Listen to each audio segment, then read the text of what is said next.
Bonjour à tous, je vous remercie de vous être connectés pour suivre ce webinaire qui va traiter d'un sujet brûlant qui est la trésorerie de votre entreprise en pleine crise du Covid-19. Aujourd'hui, nous connaissons un arrêt brutal en fait de l'activité économique de notre pays et même du monde depuis le 15 mars. C'est une situation totalement inédite dont nous ne connaissons ni les modalités ni les termes, mais une chose est sûre, il faut tenir. Et pour tenir, il va falloir préserver sa trésorerie et également préserver ses salariés. Donc, on vous propose au sein de Fiducial deux webinaires. Le premier qui traite de la trésorerie que vous allez suivre ici et un second qui va traiter tous les aspects sociaux que vous pourrez également retrouver sur notre chaîne. Nous serons deux intervenants pour vous présenter ce webinaire. Moi-même, donc je suis Olga Romulus, je suis expert comptable au sein de la direction des relations extérieures. Et Éric Luc, je vais le laisser se présenter. Également expert comptable et directeur de relations extérieures du groupe Fiducial. Nous avons donc orchestré ce webinaire autour de 5 questions essentielles que vous devez vous poser en tant que chef d'entreprise. Tout d'abord, est-ce que je suis encore autorisée à continuer d'exercer mon activité dans le contexte actuel ? Comment est-ce que je peux ensuite bénéficier de délais de paiement pour mes échéances sociales et fiscales ? Enfin, comment je peux bénéficier de l'aide si je suis éligible de 3 500 € du Fonds de solidarité? Comment, enfin, je peux également bénéficier des reports de loyer, de factures d'eau, de gaz et d'électricité? Et nous terminerons avec une partie très importante qui est l'ensemble des mesures de soutien des banques françaises. Je tiens à préciser à ce stade-là que nous sommes le 8 avril et que nous avons donc fait un état des lieux de nos connaissances et des décrets, ordonnances qui sont parus sur le sujet.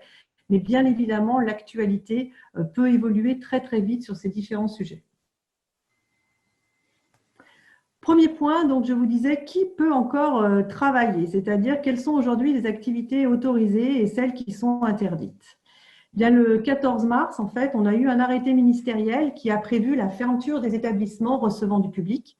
Ça voulait dire en clair que tous les lieux de vie qui rassemblaient des personnes, consommateurs ou spectateurs, etc., devaient être fermés pour éviter la propagation du virus. Cette fermeture, elle est prévue aujourd'hui du 15 mars au 15 avril, mais voilà, à suivre s'il y aura une prolongation qui peut être prononcée. Cette fermeture, soyons clairs, elle visait bien de limiter les regroupements de personnes. Donc, ça veut dire que certaines activités qui ne donnaient pas lieu à regroupement de personnes pouvaient, elles, continuer à fonctionner en l'état. En tout cas, pour que ce soit plus clair, cet arrêté ministériel a prévu de classer en fait ces établissements qui pouvaient recevoir du public en 8 catégories, principalement la catégorie M et la catégorie N qui concernent donc les magasins de vente pour la M et la catégorie N qui concerne les restaurants et débits de boissons. Il faut savoir qu'au sein de ces catégories, elles ont toujours été autorisées à maintenir leurs activités de vente à emporter et de livraison, qu'elles soient préexistantes à l'arrêté ou qu'elles soient mises en place justement pour pouvoir développer cette activité dans le nouveau contexte sanitaire. Dans la catégorie M, il y a même des activités qui ont clairement été établies comme pouvant continuer. C'est-à-dire que même si elles avaient vocation à recevoir du public, on pouvait continuer à travailler, mais en aménageant, bien évidemment, et les postes de travail et l'accès client. Alors, il y a une liste qui est très très longue, donc j'en cite quelques-unes. C'est par exemple tout ce qui concernait l'entretien et la réparation des véhicules automobiles, les commerces de détail alimentaires, les commerces de détail de journaux, les agences de travail temporaire, etc., etc. Pour ces activités, donc il fallait quand même revoir l'organisation. L'organisation tout d'abord interne, c'est-à-dire s'assurer que l'aménagement des postes de travail préserve les salariés de tout risque de propagation du virus, donc en mettant en avant les gestes barrières, les règles de distanciation, limiter les regroupements dans des espaces réduits, comme par exemple des laboratoires ou des cuisines, et puis, quand c'est possible, appliquer le télétravail. De la même façon, pour les clients, il a fallu aussi organiser un accès limité, enfin, déterminer des espaces entre la clientèle. Tout ça a donc permis de continuer à avoir une activité économique au sein des activités autorisées ou dans les activités qui n'étaient pas interdites, comme par exemple le bâtiment, où la mise en place de ces gestes barrières et de l'organisation a permis de continuer, dans une certaine mesure, l'activité des chantiers. Deuxième point, on va rentrer donc maintenant dans les différentes mesures qui peuvent être mises en œuvre pour préserver la trésorerie des entreprises. Alors ces mesures, elles sont cumulables ou pas, elles sont laissées en tout cas à l'appréciation du chef d'entreprise pour voir ce qui est le plus pertinent par rapport à sa situation. Donc au niveau des échéances sociales, tout d'abord, si vous êtes employeur, vous avez des cotisations sociales pour vos salariés qui sont payées en principe au 15 du mois ou pour certains au 5 du mois. Bon, très rapidement, là-dessus, il y a eu des mesures qui ont été prises puisque les cotisations sociales du 15 mars, il y a eu possibilité de les reporter de 3 mois immédiatement. Même chose au 15 avril qui est devant nous, où on va pouvoir avoir cette possibilité de décaler les échéances de paiement des charges sociales. Ce décalage de paiement, il est également possible pour les cotisations de retraite complémentaires, mais là, il faut que les employeurs se rapprochent de leur institution de retraite complémentaire pour voir avec elles ce qu'il est possible de faire. De plus, il y a eu, mais là c'est un peu selon les secteurs, donc je cite par exemple le secteur de l'hôtellerie-restauration, il y a eu des possibilités, il y a des possibilités d'exonération qui ont été mises en place. Donc ça c'est vraiment du cas par cas, hein, ce n'est pas lié à tous les métiers. Donc selon la convention collective dont vous dépendez, il est intéressant de voir si vous pouvez avoir des reports d'échéance aussi sur certains types de cotisations ou même des annulations dans certains cas. Pour les travailleurs indépendants qui cotisent à la sécurité sociale des indépendants, l'ancien RSI, ben vous avez dû le voir, hein, l'échéance mensuelle du 20 mars n'a pas été prélevée. Elle a été lissée en fait sur les échéances à venir. On vient d'apprendre que ce sera la même chose pour l'échéance du 20 avril. Donc même principe de décalage-lissage. Si cette possibilité n'est pas suffisante selon vous, vous pouvez en complément de cette mesure profiter, mettre en œuvre deux choses. Première chose, demander un délai de paiement supplémentaire parce que voilà, vous anticipez des difficultés de trésorerie auxquelles il faudra faire face. Dans ces cas-là, vous n'aurez ni majoration de retard ni pénalité. Et vous pouvez également demander un ajustement de votre échéancier de cotisation si vous anticipez une baisse de vos revenus propres. Le Conseil de la protection sociale des travailleurs indépendants, le CPSTI, a également mis en place une aide financière. Là, ce que je vous ai présenté avant, c'est un décalage. Là, je vous parle d'une aide, hein, c'est-à-dire un véritable cadeau, une prise en charge qui peut être faite sur les cotisations de certains indépendants. Ça dépendra d'un dossier, en fait, où il y aura des critères d'éligibilité qui seront examinés. Ces critères d'éligibilité, ça sera avoir effectué un versement de cotisation depuis son installation, être affilié depuis le 1er janvier 2020 et être impacté de manière significative par cette baisse d'activité. Ces aides, du coup, ce dossier sera examiné par le CPSTI et il fera du coup une réponse aux demandes de manière individuelle. Ces demandes doivent être formulées via un formulaire qui est présent sur le site de l'URSSAF, dont vous voyez le lien sur le slide. Qu'en est-il maintenant du report de paiement des échéances fiscales? Alors, il faut savoir que pareil, le service des impôts des entreprises a été très réactif sur ce sujet puisqu'il a permis en fait le report sans pénalité du règlement des échéances d'impôts directs des entreprises. Qu'est-ce que ça veut dire concrètement? Ça veut dire que si vous êtes à l'impôt sur les sociétés, si votre entreprise est à l'impôt sur les sociétés, vos échéances, alors pour les plus réactifs, l'échéance du 15 mars, elle pouvait être décalée ou du moins vous pouviez vous opposer au prélèvement. Pour ceux qui n'ont pas été aussi réactifs, même si le prélèvement du 15 mars a été effectué, vous pouvez aujourd'hui en demander le remboursement auprès de votre service des impôts des entreprises. Pour ceux qui sont à l'impôt sur le revenu ou pour l'impôt sur le revenu des travailleurs indépendants, là, vous avez toujours la possibilité, qui existait avant la crise sanitaire, de moduler votre taux d'impôt, mais également de moduler les acomptes qui sont versés. Donc, si vous avez des acomptes qui sont versés mensuellement, vous avez la possibilité de reporter jusqu'à 3 fois votre acompte mensuel. Ou si vous avez des acomptes trimestriels, vous pouvez reporter une fois un trimestre d'acompte d'impôt. Il faut savoir que pour que ce soit pris en compte sur le mois N+1, il faut que cette demande soit faite avant le 22 du mois. En clair, si vous voulez reporter votre prélèvement du mois de mai, il faut que vous le fassiez avant le 22 avril. En ce qui concerne la TVA maintenant, alors la TVA, vous l'avez peut-être déjà pratiquée par le passé, vous avez la possibilité, quand vous avez un problème matériel pour faire votre déclaration de TVA, de déclarer un forfait, une estimation de la TVA due sur un mois donné. Et pour ça, vous avez une marge d'erreur tolérée de 20%. Alors, cette règle, elle existe toujours, mais elle est liée normalement à des difficultés matérielles de collecte des pièces comptables. Mais cette possibilité, elle a été étendue dans le contexte de la crise du Covid, puisque vous pouvez en fait aujourd'hui, c'est-à-dire pour votre TVA des opérations de mars que vous allez déclarer en avril, vous pouvez en fait déclarer un montant forfaitaire de TVA. Ce montant forfaitaire, il doit représenter 80% de votre TVA déclarée au mois de février, ou si votre activité est arrêtée depuis mi-mars ou en forte baisse, c'est-à-dire vous avez une baisse du chiffre d'affaires supérieure à 50%, ce forfait peut passer à 50%. Donc, ça peut être intéressant, ça évite de faire de la paperasse et ça permettra de limiter le montant de TVA à payer, donc encore une fois, sur les opérations de mars que vous payez au mois d'avril. Il y aura probablement le même principe qui sera appliqué si la période de confinement est prolongée pour la déclaration d'avril que vous ferez en mai. Autre point sur les échéances fiscales, c'est tout ce qui concerne la mensualisation, les contrats de mensualisation des taxes type CFE ou taxes foncières.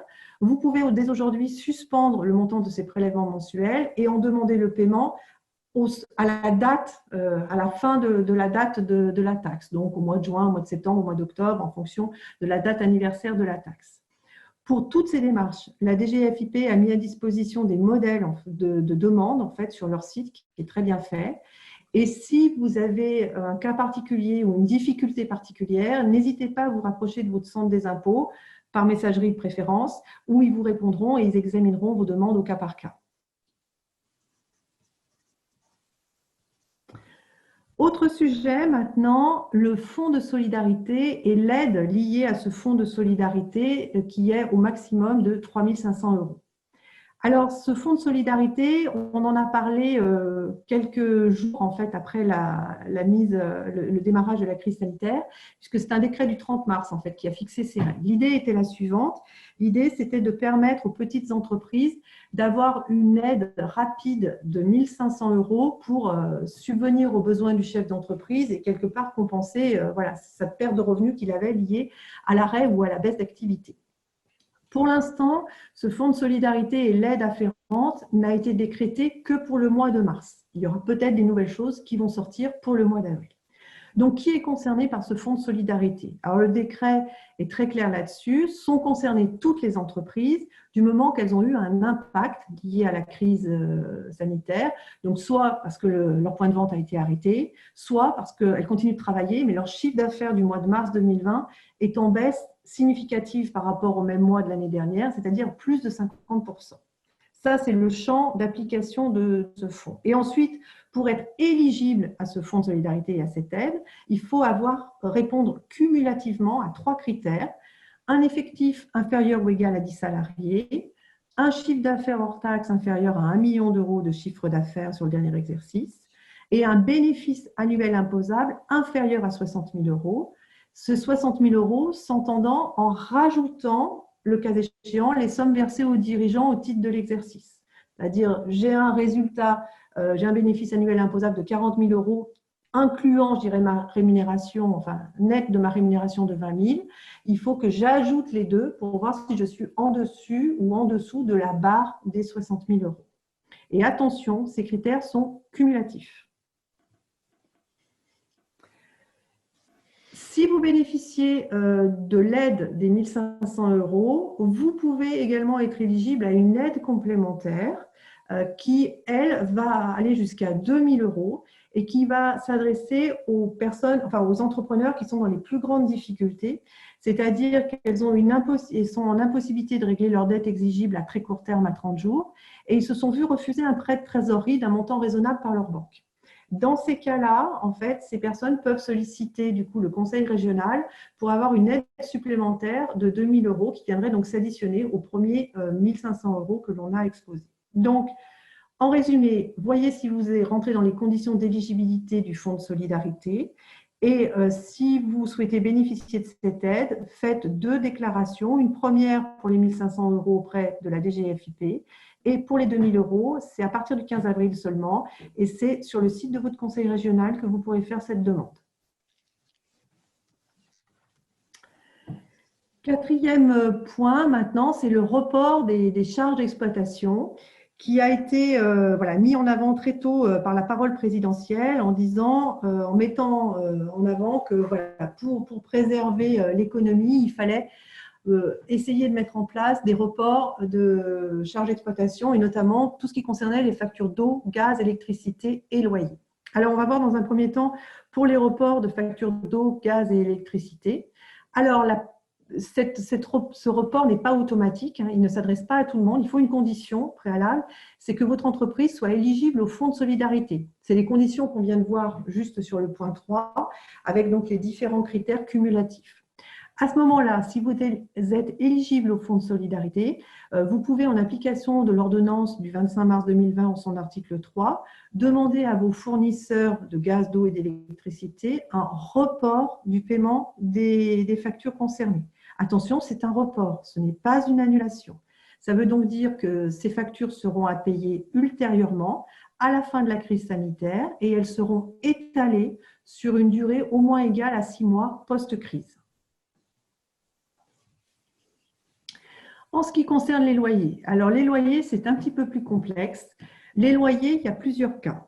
Premier cas, vous êtes éligible au fonds de solidarité. À ce moment-là, même principe, vous pouvez vous référer à l'ordonnance du 25 mars, cette fois l'article 4, qui prévoit, entre autres, le principe comme quoi, si vous ne payez pas votre loyer, ce manquement n'entraînera pas la résiliation du bail ni pénalité de retard. Donc, vous êtes, entre guillemets, protégé. Par contre, il ne suffit pas d'en rester là. Il faut que vous formalisiez une demande de report de loyer à votre bailleur en lettre recommandée avec accusé de réception et lui justifiant en fait que vous rentrez dans le cas de l'ordonnance, c'est-à-dire que vous êtes éligible au fonds de solidarité.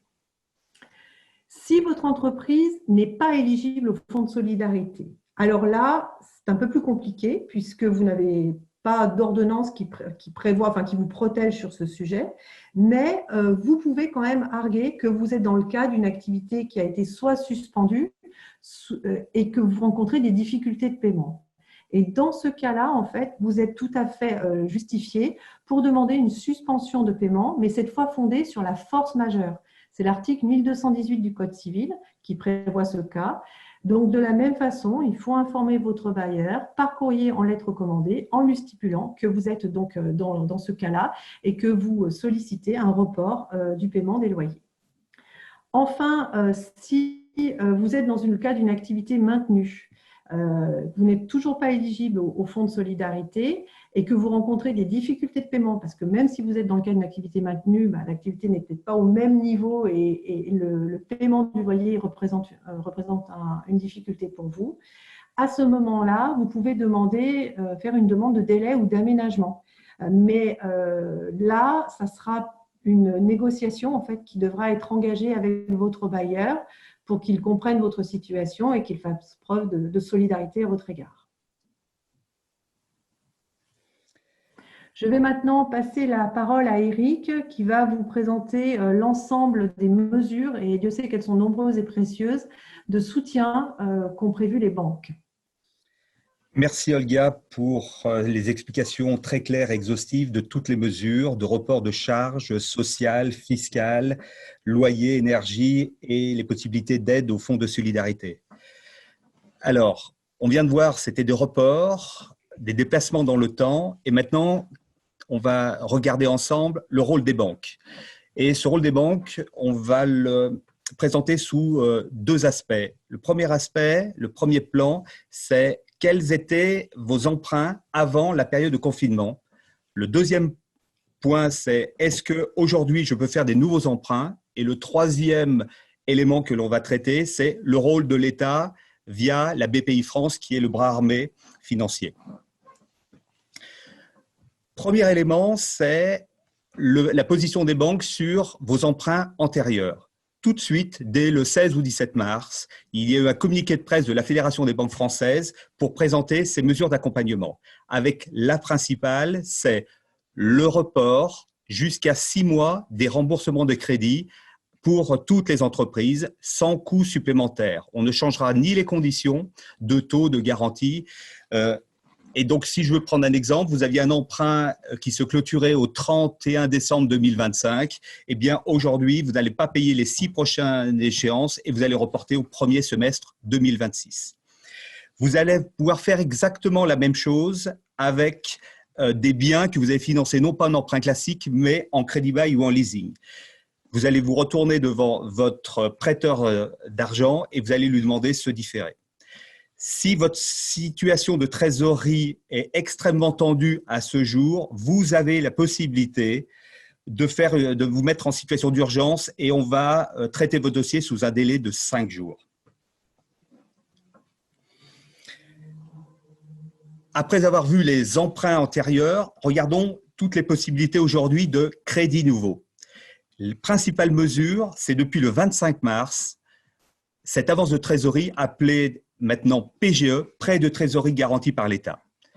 À quoi elle consiste? À la possibilité pour une entreprise à emprunter jusqu'à 25% de son chiffre d'affaires de 2019. Quand je dis 25%, c'est jusqu'à 25%. Vous pouvez emprunter 5, 10, 15, 20. Je rappelle que cette mesure va jusqu'au 31 décembre 2020, donc il n'y a pas urgence à demander dès à présent 25%. Les conditions de cet emprunt, c'est un prêt remboursable sur une période maximum de 6 ans avec un différé de 12 mois, donc après un remboursement sur 5 ans. Cet emprunt va bénéficier de la garantie de la BPI France à hauteur de 90% à partir du 3e mois. Le taux est de 0,25, c'est le taux de la commission de BPI France. Et ensuite, il est capé sur Euribor 3e qui est aujourd'hui à 0%.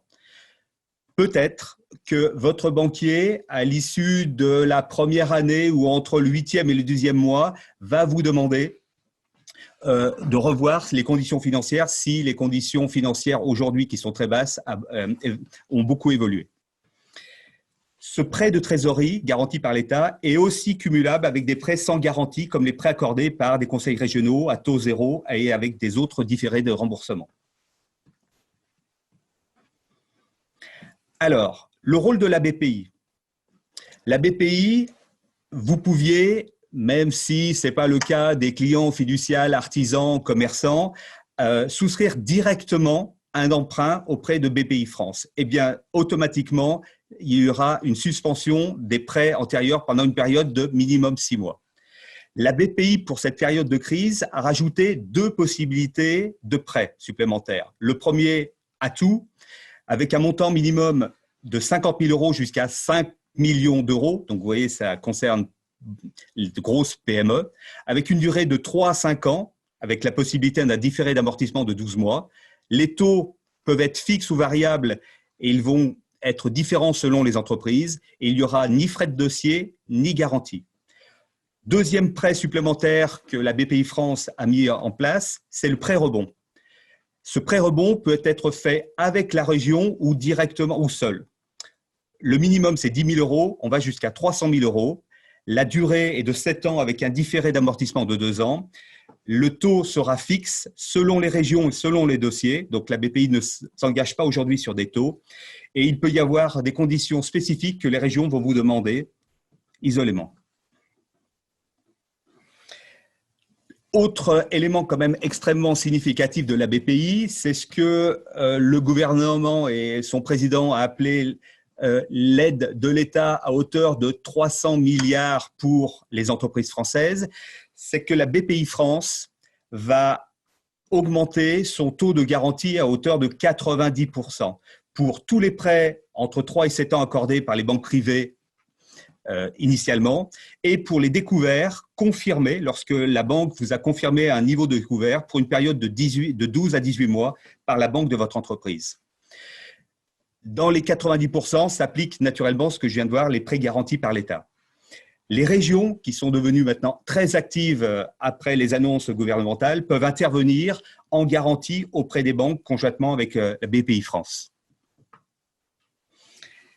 Si on se résume, il faut qu'aujourd'hui, en tant que chef d'entreprise, vous ayez une vision stratégique de votre entreprise.